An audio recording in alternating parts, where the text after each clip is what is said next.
Well, hello traders, I'm LA Little with TA Today, and I say let's make a trade and let's do it in 2 minutes or less. One of the more popular vehicles here on the investing.com site, of course, is the dollar.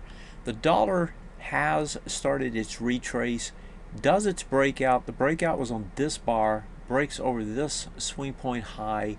That's the retest regenerate area on the dollar futures. As it comes back into that, volume starts to fade a little bit. As you come into this big bar, you compare the volumes here, you compare the volumes there. What do you get? Less volume. That test looks to me like it's going to flip around. You got to bounce out of this probably in the short term. If you move this to the monthly and you look at it on a monthly time frame, all you're doing is coming back and testing the breakout area here as well.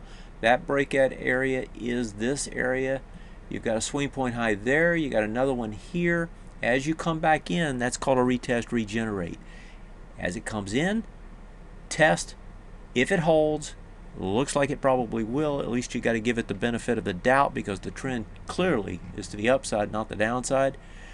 That should regenerate back to the top side. What does it look like on the daily? Let's go to the daily. So here on the daily, a little bit different. And this tells you that it's going to take a while. Here's your swing point high. That was the breakout.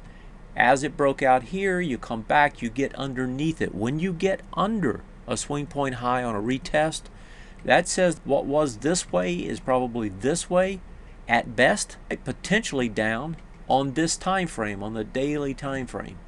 And so when we look at it from this perspective, that says that this is going to take longer. And so yes, expect a bounce, but expect this thing to trade a range. So if you're trading the dollar, you want to trade a range on the short term with the ideal of a long-term move higher. And that's today's trade in 2 minutes or less.